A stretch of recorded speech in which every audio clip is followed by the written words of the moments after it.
হুগলির চণ্ডীতলার কলাছড়ার একটি বেসরকারি নার্সিংহোমে রোগীর মৃত্যুকে কেন্দ্র করে ব্যাপক উত্তেজনা ছড়ালো।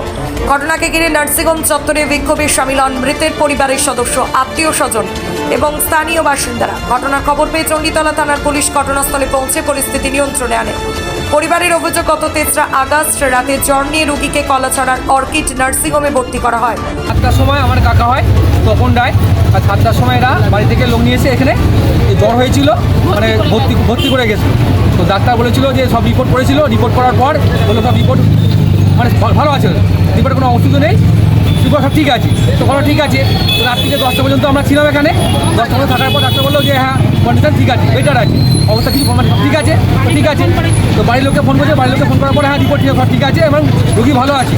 তারপরে বর্তমানে সকালবেলা ধরুন 8:30 বাজে আমার জেঠু ছেলে এখানে আসে, তাকে 8টার সময় বলা হয় যে রোগীর কন্ডিশন খারাপ, মানে আজকে সকাল 8টার সময় রোগীর কন্ডিশন খারাপ, রোগীর ট্রান্সফার করতে হবে। তো যতই ঠিক আছে বাড়িতে গিয়ে বলে। তো আমরা যতদিন এখানে আসি, আসার পর ডাক্তারবাবুর সাথে কথা বলি, তখন ডাক্তারবাবুর সাথে কথা বলি, ডাক্তার বলল যে রিপোর্ট কী হয়েছে, বললো যে ডাক্তারবাবু বলছে 8টা 20-তে মারা গেছে।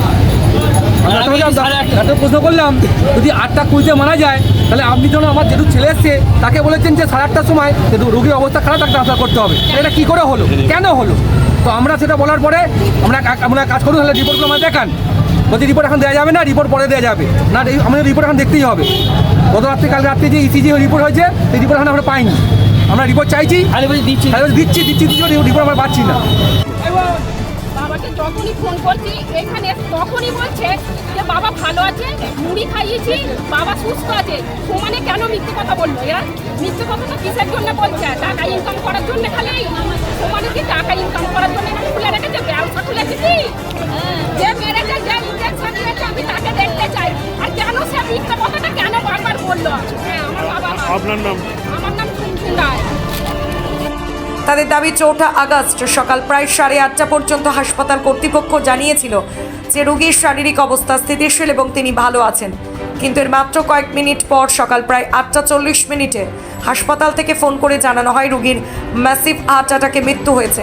এই আকস্মিক ঘটনায় প্রশ্ন তুলে মৃতের পরিবারের দাবি, অল্প সময়ের ব্যবধানে কিভাবে এমন পরিস্থিতির সৃষ্টি হলো তার পূর্ণাঙ্গ তদন্ত হওয়া উচিত। তাদের অভিযোগ, মৃত্যুর পেছনে কোনো রহস্য থাকতে পারে এবং হাসপাতাল কর্তৃপক্ষ সব তথ্য প্রকাশ করছে না।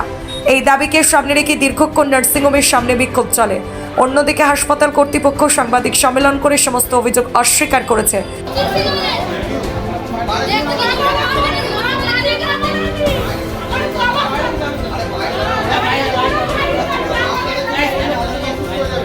সকাল 8:30 থেকে আমরা এখানে এসেছি, ওনাদেরকে বলা হচ্ছে রিপোর্ট দেখানোর জন্য। ওনারা 10 মিনিট করে এখন 11টা বাজে, উনি কোনো রিপোর্ট দেখাতে পারেননি। কালকে রাত্রে ইসিজি উনি দেখাতে পারছেন না।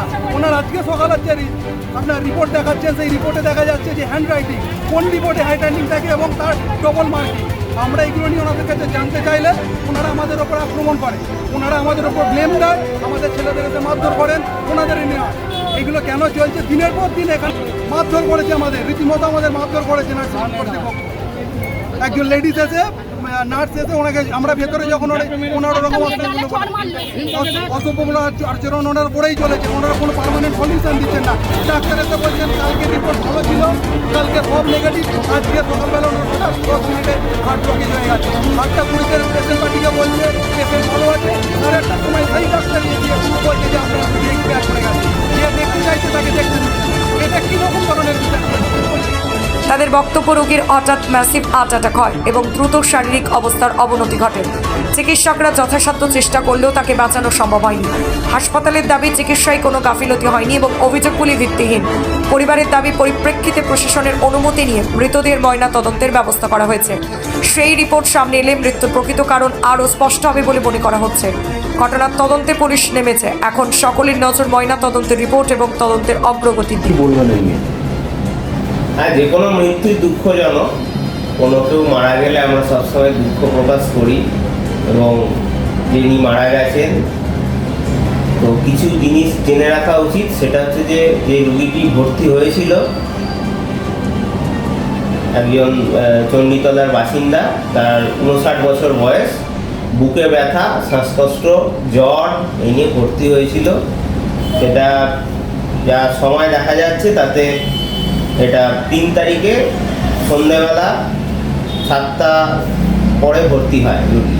তারপরে দুজন সিনিয়র ডাক্তার এখানে আছে, ডক্টর সলিল নস্কর, ডক্টর হাজরা, দুজনেই ওনাকে দেখেন। ডাক্তার টাইমে অ্যাটেন্ড করে। ডক্টর হাজরা ভর্তি হওয়ার সময় দেখেছিলেন, তারপরে ইন্ডোরেতে ডক্টর সলিল নস্কর দেখেছেন। রুগীটাকে রাত 12টার সময় উনি দেখেছেন।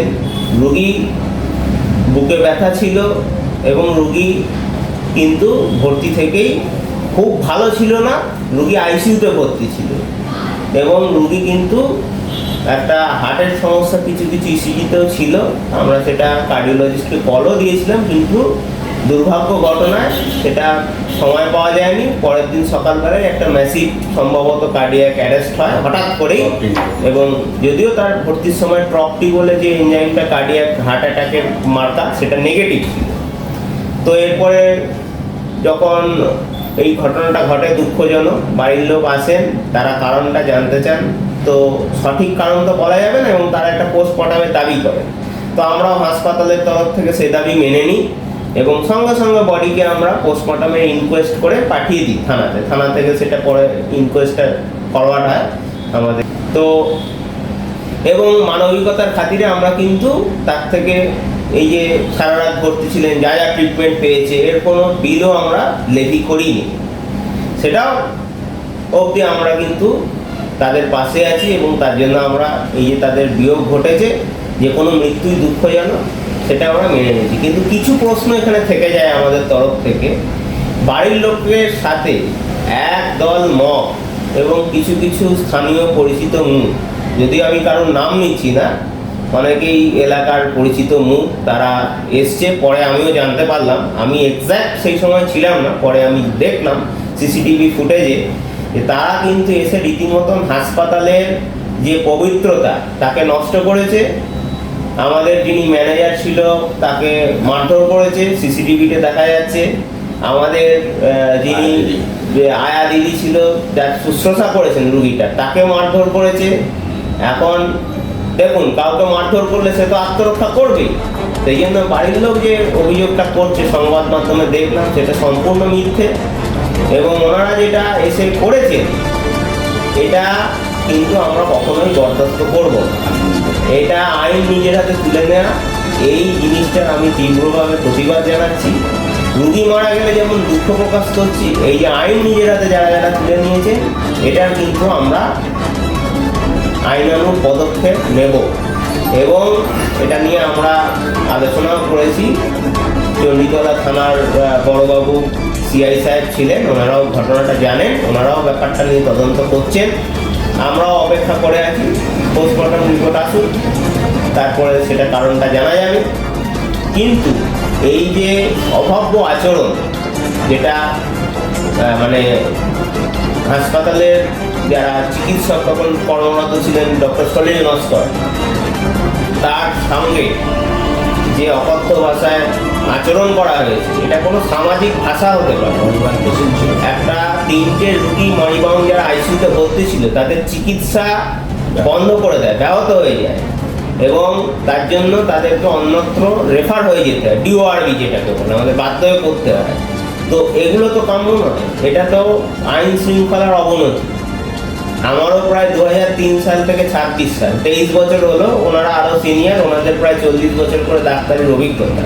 তো আমরা বিভিন্ন যুগ দেখেছি, বিভিন্ন সময়েও ডাক্তারি করেছি, কিন্তু এই ধরনের ঘটনা যেখানেতে এসে যে শুশ্রূষা করছে আয়া, তাকে মারধর করছে এবং যে হাসপাতাল কর্মীদের মারধর করছে, ডাক্তারদের সাথে এইভাবে কথা বলছে, এই জিনিসটা আমরা একদম এর তীব্র প্রতিবাদ জানাচ্ছি। এই জন্য আমরা 3 জন ডাক্তার আমরা যৌথ প্রেস কনফারেন্সের মাধ্যমে আপনাদের কাছে এই সূচনা দিচ্ছি।